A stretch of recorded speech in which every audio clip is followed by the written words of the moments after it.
school is returning home for Thanksgiving or not until winter break, we're sure you are eager to see them soon. Along with the laundry, your student will be bringing home new ideas, new social networks, and even new habits and behaviors. So tonight, Dr. Brenner will speak with us about what you might expect during this transition for you and your students.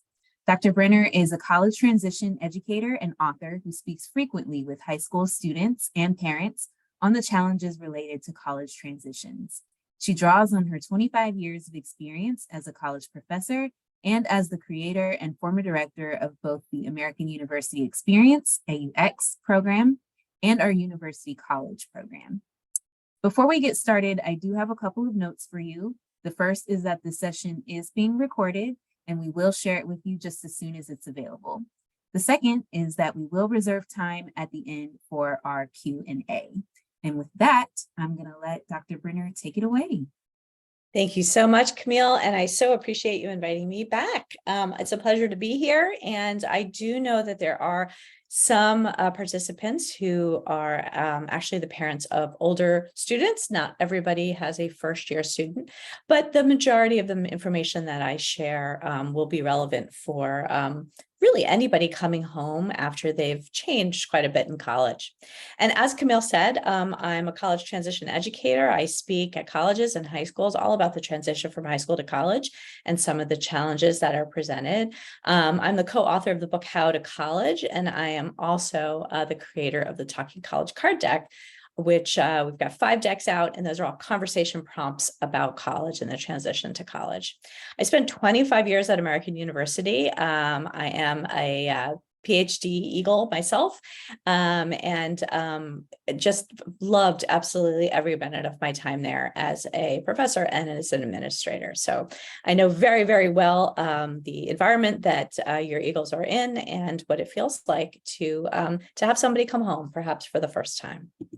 So what I'm going to do, each one of these slides has a lot of information, but you will all be receiving a recording, so you don't need to take fast or furious notes, but of course I'm happy to answer any questions at the end.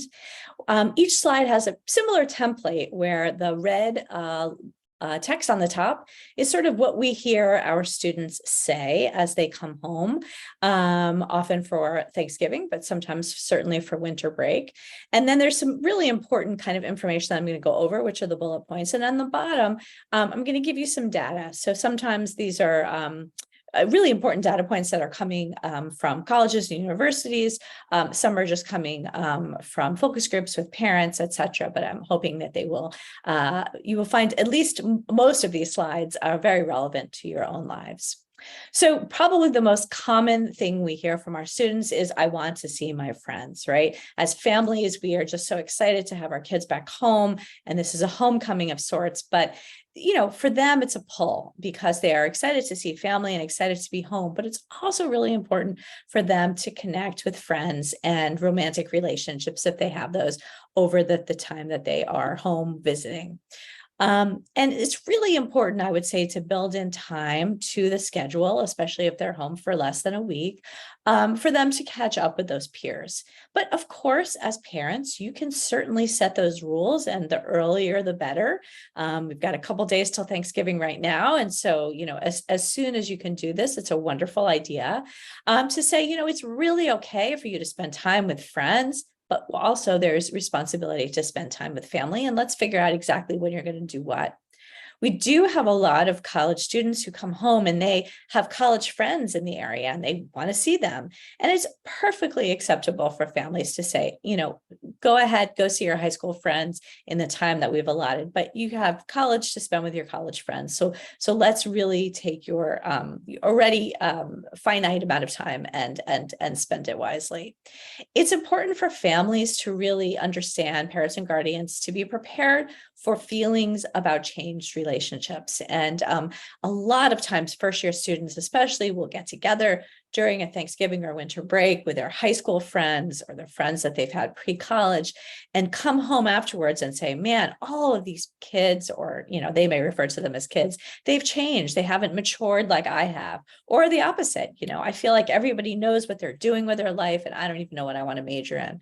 So better to be prepared for some of those feelings. And of course, for so many of our kids, they have been looking at their high school friends' college experiences through the lens of social media, which, as we know, is not always reality. The biggest complaint about Thanksgiving break, in particular from first-year parents, is sharing their kids with their high school friends. So early and often, I would say, start those conversations, let them know that you understand that they want to see their friends, but give them some limited times. Home feels different. This is something that a lot of parents, especially of first-year students, hear at Thanksgiving or winter breaks. And it's really important to be prepared for this. If there are changes in the physicality of your living space, maybe their room is switched to a different place in the house, or their room has been taken over by a home office, for example, or if the family dynamic has changed, marital patterns, situations with siblings, etc. It's important to let them know in advance so that's not a complete surprise when they come home. There is a desire for a lot of new college students to kind of, they want the best of both worlds, right? They want to come to their childhood home and be supported and comforted by all of their childhood things and memories, but they want to have those same adult privileges that they just came from on campus. And that is a real bone of contention for a lot of families. So the earlier you can talk about this, I know it's going to be challenging. When kids often enter the home, they regress, and I don't want to see that happen. I know you've come from a lot of independence, but here's what I need from you in your home under my roof. Excuse me. There is sometimes anxiety that students report about being on a parent's turf, meaning that it felt like it was a family home, but now they're kind of coming home to an environment where they haven't lived for a little bit of time. And especially if the last time you visited them was actually on their campus turf, maybe family weekend, for example, there is this feeling that maybe they are not necessarily fitting in.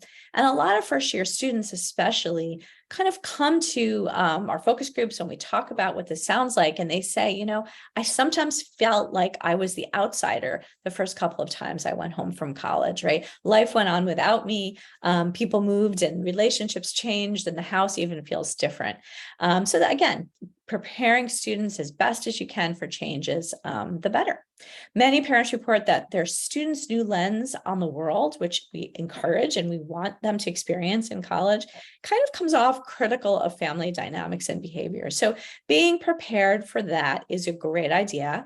And, know that that might very well be coming, that students might come home with, trying a new relationship out to see what it sounds like. And remember, they have a totally different lens now that they've lived on their own. I am exhausted. That's something that a lot of students, and that doesn't matter what year of college they are absolutely exhausted. And why are they so exhausted? Well, take a look at the bold fonts on the bottom. 60% of college students don't get quality sleep in college, and breaks are really the perfect time for them to recoup before they head back to that last stretch of the semester.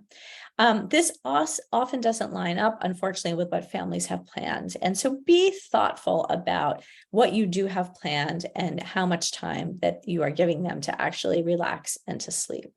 It's important to leave time and quiet space for them to sleep in their own beds, especially if they have lived with roommates and they haven't been alone in a room for quite a while. This is a really important time for them to be able to actually shut a door. That's important for us as parents to think about. When was the last time our kid actually had some alone time? Avoid over programming during their visit. There's so many people who want to see them. If you can do your best to really limit the amount of programming, the better.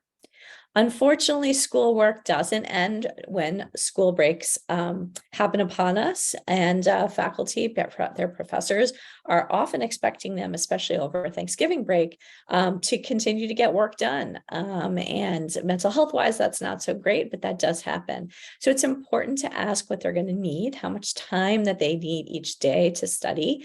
and how much time do they need to sleep. And remember that their sleeping patterns have changed quite a bit since high school. They may not have been nappers in high school. Maybe they didn't even have time after a long day of school and extracurricular activities, maybe going into the evenings. College students really become nappers. Many of them, not all, many of them become nappers. And that's something that you may not be used to. So again, talking in advance, figuring out really how much time they're going to want and need with downtime to recoup their sleep, napping, etc., but also how much time they're going to need to do their schoolwork.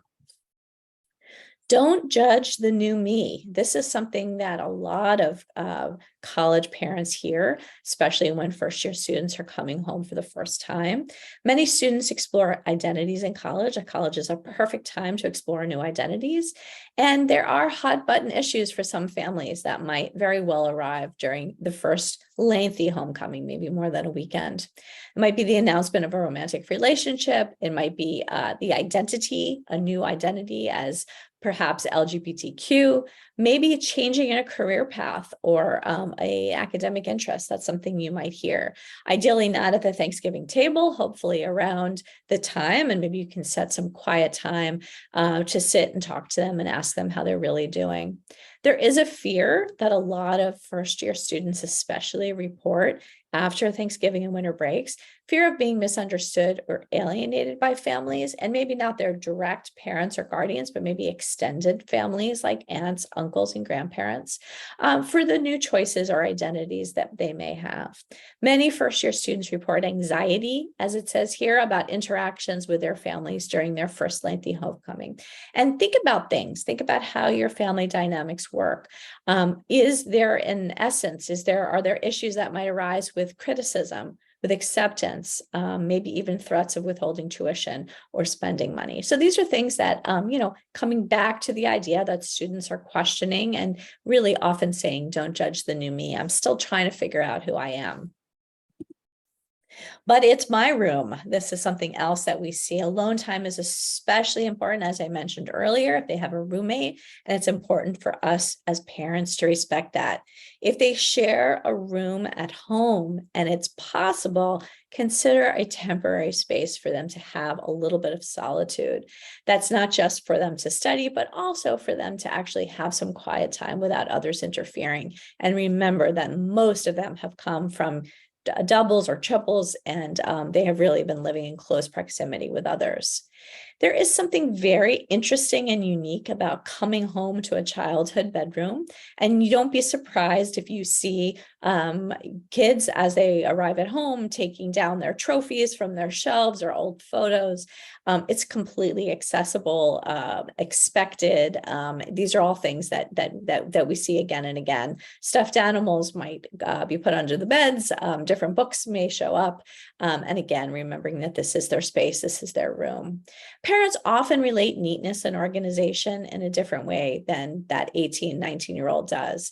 And messy doesn't necessarily mean disorganized. And so, it's a wonderful idea to kind of come to a truce, right, when you begin, especially if you do have a messy kid, and say, this is the space you're going to have for the time you're home. I'm not going to enter it, but keep your door closed when we have others over.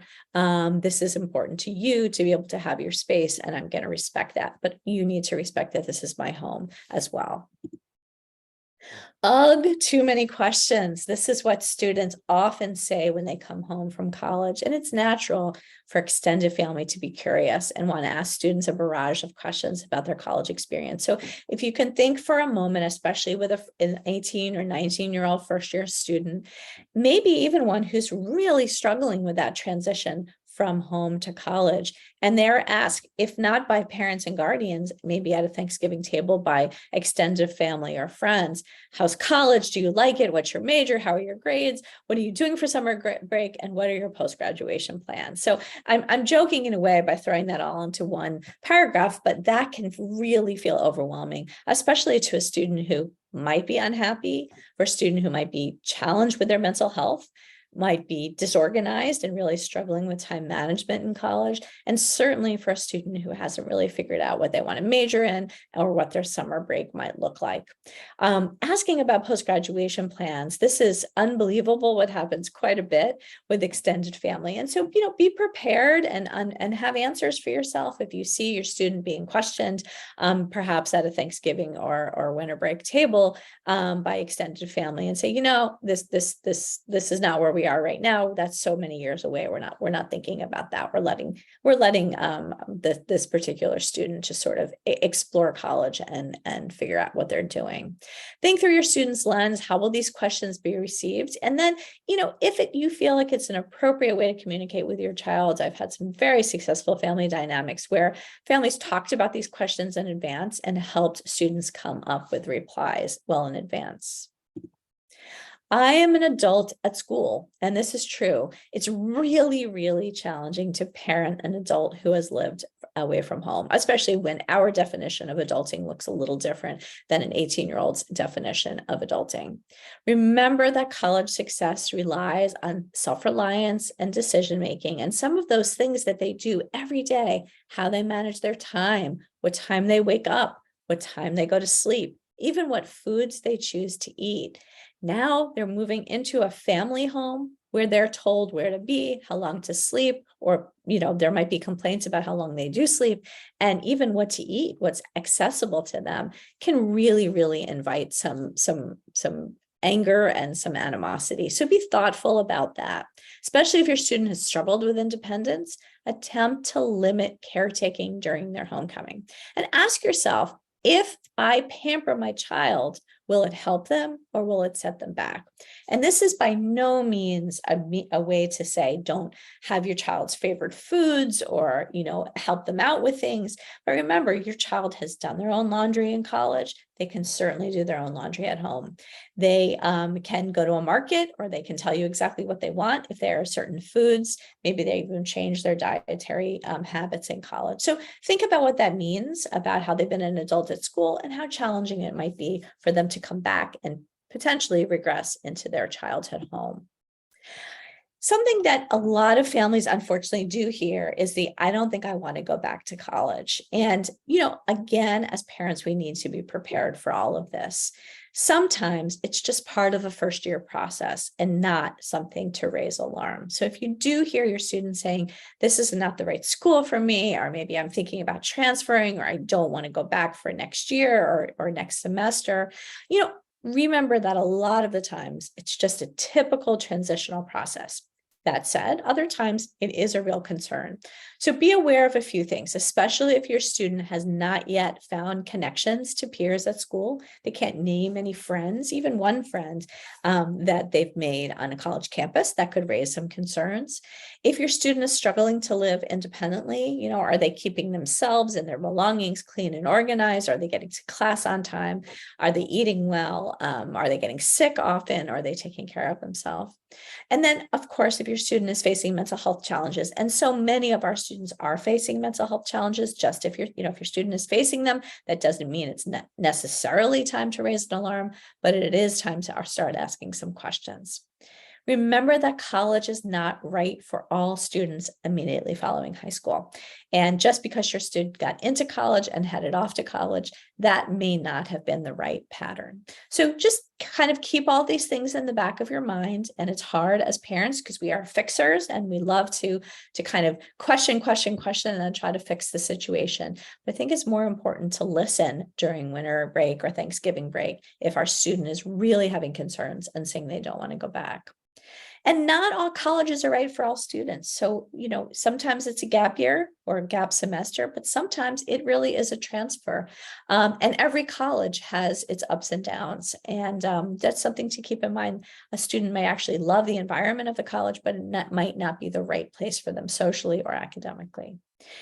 It's important as parents to normalize the challenges of the first semester of college. So regardless if you went to college or did not go to college yourself, you can come up with some memories and share them with your child even before they're sharing some challenges with you. I remember when I was 18, and this is something that I experienced. This was a challenge for me, maybe leaving home for the first time, your first job, your first college experience, whatever that might be. So kind of preempting conversation with, wow, this can be a really challenging time. Can I share some experiences that I had at your age with you? Students whose parents were aware of struggles that they faced in high school, and that includes depression, anxiety, substance abuse, and self-harm, they're particularly reticent to let their parents know of any ongoing issues and struggles. So kind of keep that in the back of your mind, file that away, and really check in with your students' mental health and set aside time even at a busy time. I can't wait to get out of here and go back to college. Now, that is a complaint we hear from a lot of parents, but it's actually not something to feel hurt or insulted about. Picture the freedom that they are returning to. Picture the freedom they came from and picture the freedom they are returning to. What this means, actually, even if it does hurt a little bit, is that your student has found their college community. They have really loved the idea of living with same age peers and are flourishing in that situation. And they have created a new home for themselves, even if it's a temporary home. And remember that new homes and old homes can actually live in harmony. So don't forget the stress of your student wondering which college would work for them, that whole college application process and how stressful that was. Their desire to return to AU is really a reason to celebrate, because it means that they found some type of community there. And as hard as it is when our kids say, I want to get out of my home and I want to go back, it really does. If you think about it, it actually in essence means that they have found connections, and that's something we should celebrate. Rules. Are you serious? This is something that students do tell us. Your household, however, your rules. But again, discuss in advance to avoid conflict, right? There are things that parents need to discuss, and these are non-negotiables. These are what you have as parents. So for example, the timing of meals, of a Thanksgiving meal, for example, when they are allowed to visit with people, family obligations, birthdays, making phone calls, stepping over to a relative's house, etc.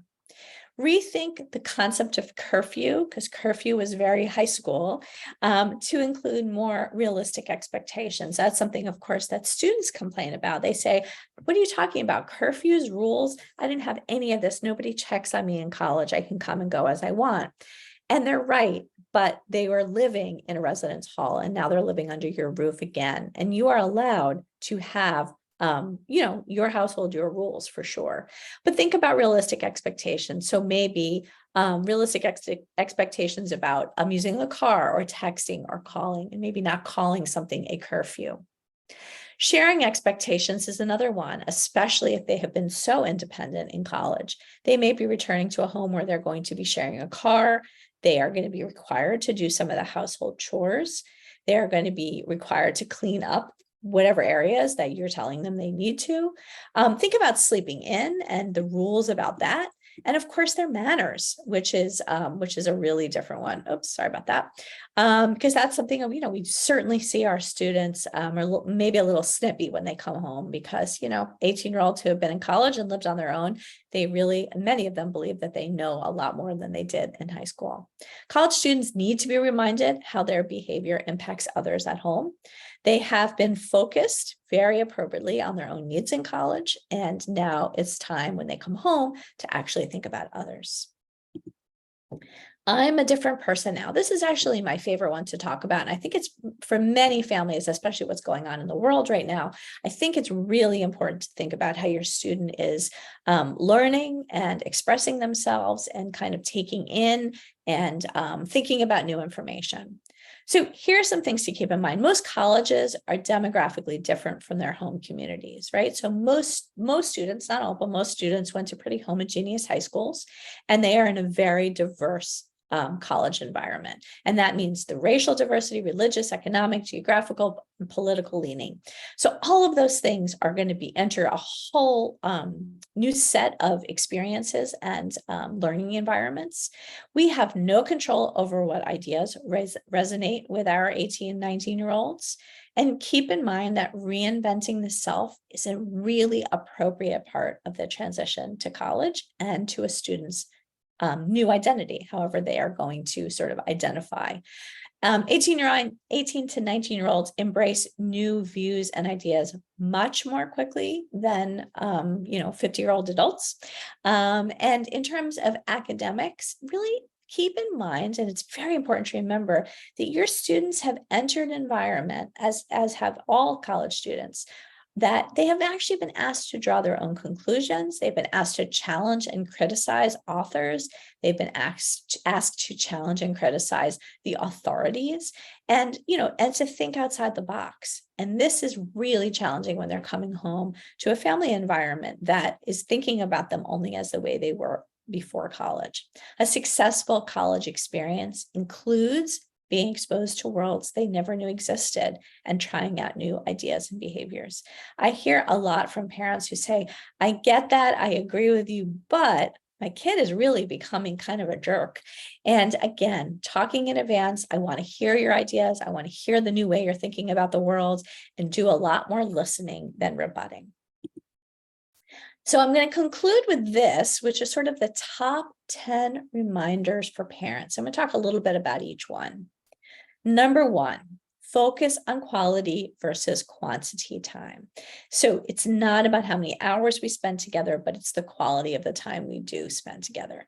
Know that your quality time is going to be limited, and your quantity time, of course, is going to be limited as well by sleep and by schoolwork, because those are things that we cannot control.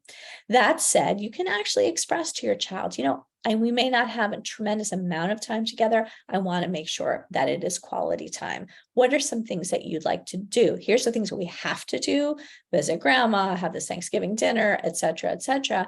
But what are some things that you'd like to do? And you might be surprised. It might be something as simple as going on a walk together, having a conversation together, watching TV, or going food shopping, something real simple, real easy.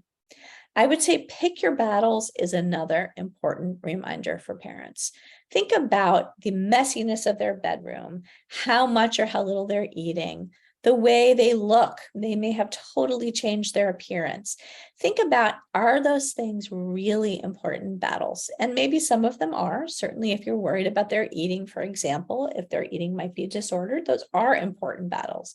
But for those that aren't, a messiness of a bedroom, or the way that they are choosing to wear their hair, think really carefully about your words, because you have limited time with them, and you really need to focus on the big battles, not the small ones. Another thing that I've mentioned earlier, and I want to reiterate, don't overprogram their time. Make sure you leave time to get reacquainted. And it really feels odd, even if you text often with your student or FaceTime with your student, seeing them in person is different. And you're going to see different mannerisms that they may have picked up from friends or roommates. You're going to see the way they think about things differently. And so leaving time to get reacquainted and to relax is very important. So really, if you can avoid it, try not to overprogram. Number 4, remember that they are bringing home college stress. Some of that might be college stress of work that is due, but it also might be college stress of friendships, relationships. Maybe they're not getting along great with their roommate. Maybe they're just feeling completely overwhelmed with their schedule.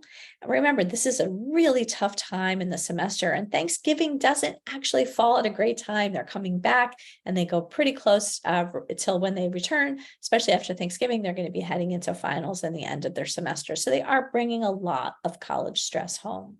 They may also be affected by the world stress and how it's affecting college campuses, right? So we've got the rise of anti-Semitism happening on college campuses. We've got issues with racism for sure. Free speech on campuses is something obviously that we're all aware of, and is happening on every college campus. And that brings a lot of stress home. Number 5, if you can, try to balance my baby is home with not babying your adult child, right? So you can still hug and kiss and my baby is home, but at the same time, this is a young adult and we have to try our hardest not to baby them, right? So we can spoil them and we can do wonderful things for them, but we can really try hard not to baby them. So think about, do I really need to do their laundry for them? Maybe if these are things that they've done before in the home, we can expect those same kinds of chores and things when they're coming home under my roof. Number 6, ask what they miss from home and what you can provide. And this is a before they actually come home. So if they're already home, this is something you can already have a conversation about. So what are the things that you'd like to have at home? And one of the interesting things about college, and something that students reveal a lot, is what they miss about high school or living at home is the ease of things just being there. So the ease of opening a cabinet and there's their favorite snacks, or the refrigerator has their favorite milk. And in college, it's so different because all of those things need to either be adjusted or they have to go buy them for themselves. So, asking them, what are you missing from home? What can we cook together? What would you like to do? Where would you like to go? So, that might be a pumpkin patch. That might be making pancakes on a weekend morning. That might be the traditions of a particular holiday. Number 7, it's important to make time to discuss the big stuff. And those are either your concerns or their concerns. But it's great to start a conversation with, I'm sure you've got some concerns. Most first-year students do. What are some of the big concerns you have, sort of about yourself, about your budgeting or your grades, about behavior, about your friends, about your academics, and then just sit back and let them talk. Number 8, don't expect perfection. And if your student is coming home both for Thanksgiving and for winter break, remember that Thanksgiving is practice run for winter break, which is a lot longer. And of course, if you are not lucky enough to have your student home, maybe because of distance or finances, think about the perfection and how we kind of feel that when they arrive home, everything needs to be, really, really perfect. And that's unrealistic.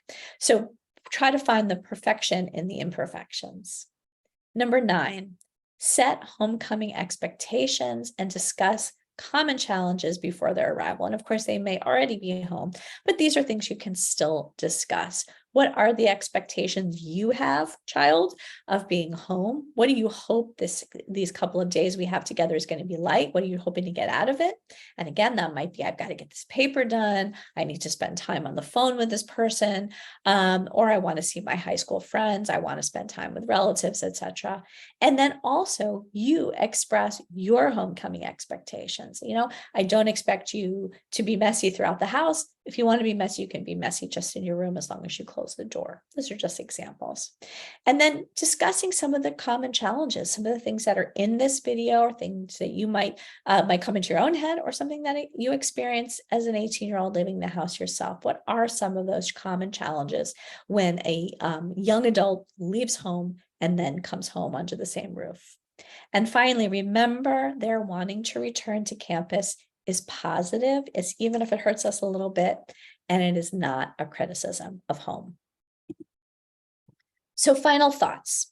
Be curious about who your child is becoming and what they are learning. Cut them some slack as they play with new ideas and new identities.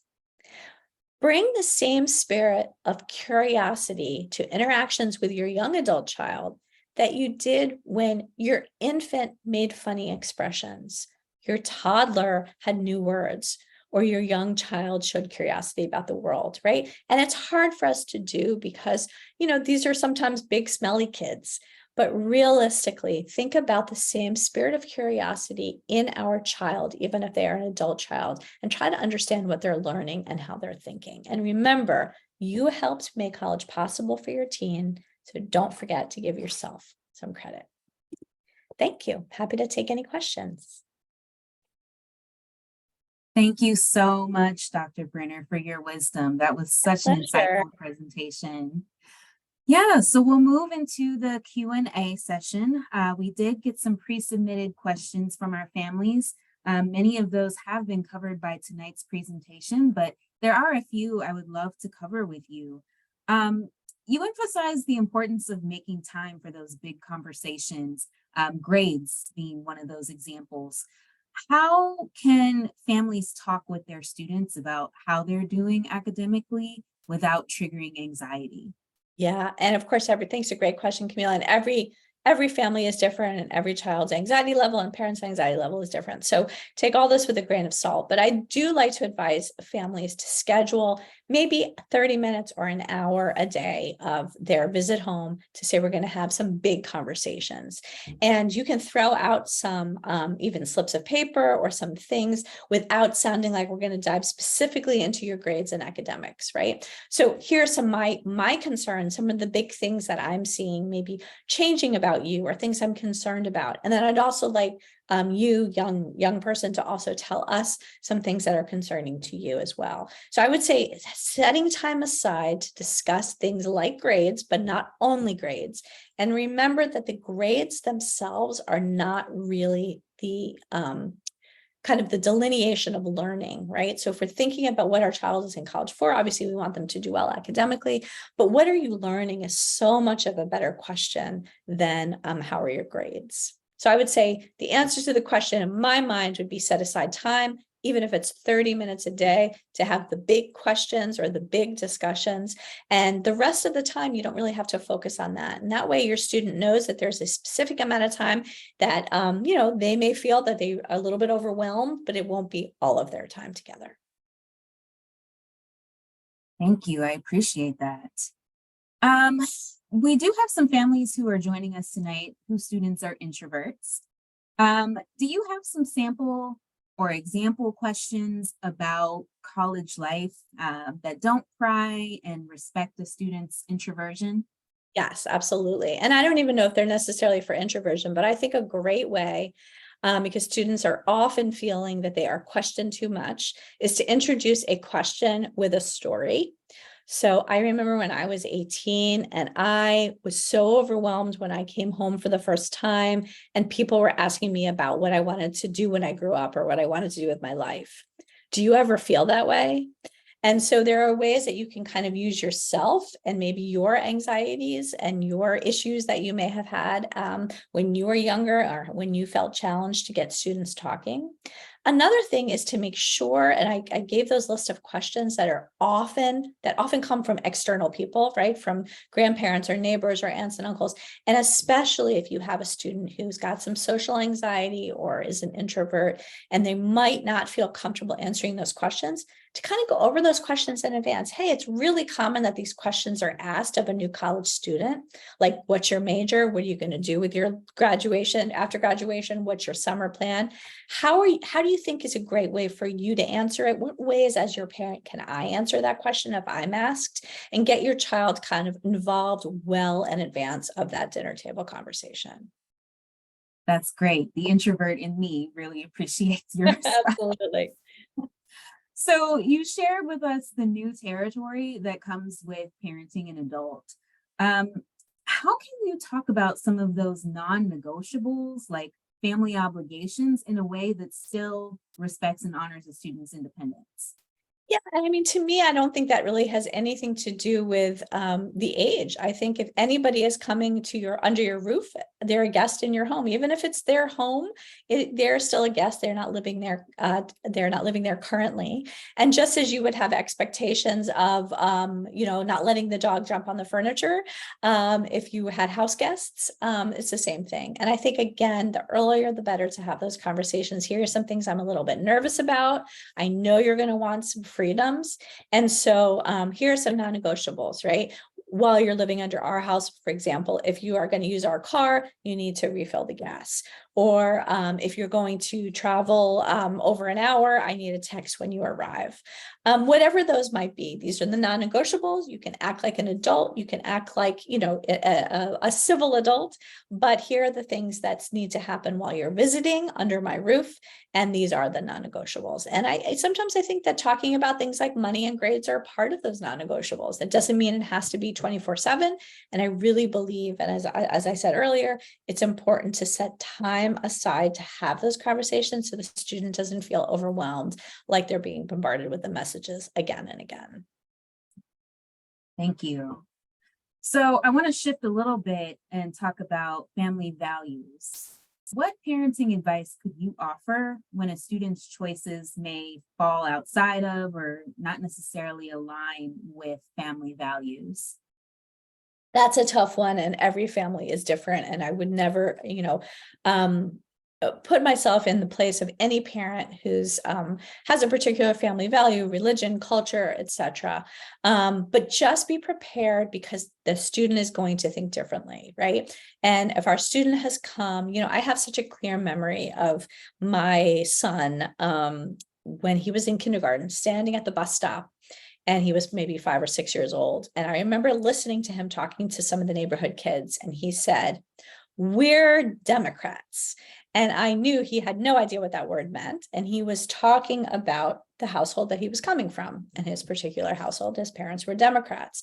And that's something that as our children age, they come with that lens of the family that they were, raised in, family of origin. And I think that now they are moving into a world, maybe for the first time, certainly some students experience this in high school, but many for the first time in college, when they are really not necessarily coming with that family lens anymore. That doesn't mean they don't have the values that we taught them, but they may have a very different lens. And I think that as parents, we need to know when we send our kids to college, we are hoping that their brains will expand, and they may very well think differently, not only than they did before they went to college, but they may very well think differently than we do. And I think it's great to have intellectual discussions with your kids and disagree and agree to disagree. I think the question does come down to if their values are in direct opposition to what we would consider our family values. And that's a conversation that has to be had on an individual basis, obviously not at a Thanksgiving table. But again, if you're setting aside time to have the big questions or the big discussions, something like that would be completely appropriate to have in that 30 minutes. But remember, you're not going to let it run on and on and on. You're going to say we're talking every night from 5 to 5:30 or 6 to 7, whatever that might be. And then at the end of that, it's really time to just go back to feeling good as a family. Great, thank you. So you shared two different kinds of Eagles. So the ones who are going to be really excited to get back to college, to get back to AU, and the ones who may be a little less excited or hesitant to return back to campus. For those Eagles that don't want to go back, what can families do to help combat homesickness? Well, I think I'm going to really suggest, and AU has such a wonderful support system of a care team, is make sure that the families know the support system that's waiting for them on campus. So yes, we're not the ones as parents that are reaching out to Residence Life or the counseling center. That's our student needs to do that. But I think it's important for us to actually know the people. They know the name of their RA, that we know the counseling center hours, that we know how many counseling center hours are included in their tuition. So we can educate ourselves as parents on the campus resources that exist. That doesn't mean we're making the phone call to get our child into those sessions. But, you can suggest things very calmly. And the more educated we are as parents, what are the tutoring center hours? What kind of math or stats lab or foreign language lab or a writing center might our student have access to, rather than waiting and saying, well, how come you're not getting help? It's a great way to say, here's the help I know that exists on the campus. Let's make sure that you're getting there. So I would say that one of the things we need to do, and one of the biggest transitions from being a high school parent to being a college parent, is we can't always be the first line fixers that we were from the K through 12 years. And I think it's really important to send our students back to a campus where they do have a support system. And it may be, well after they return after Thanksgiving or even the second semester that they start actually using some of those resources. But to help them get plugged into some of those resources, I would say the earlier, the better. Great, thank you. I will share with families tonight that we do have a webinar that we do in the spring semester in January called Winter Blues and Spring Expectations. We know that return to campus isn't always the most exciting for everyone, so it's a great opportunity to refresh you with the resources and support that's available for students. Perfect. Yeah. So that is our time for this evening, but I do want to share that this will be recorded again. So we will share that recording with you just as soon as it's available. And any last thoughts or words of wisdom that you would like to share, Dr. Brenner? Oh, you know what I would say, just remember, as challenging as that first or second visit might be, the more our child is different, the more they are growing. And it may seem a little bit bits and starts. Remember, 18 and 19-year-olds are very, very messy, emotionally, psychosocially, academically, intellectually, and that's completely appropriate. That is an important part of their development. And for those of us who are parents, we were all 18 or 19-year-olds at one time, and we were probably just as messy. It's just sometimes hard to remember back. So give them a little bit of a break, give yourself a little bit of a break. Don't expect perfection, and it probably will go pretty well. Thank you so much for spending your time with us this evening, Dr. Brenner, and families for joining us as well.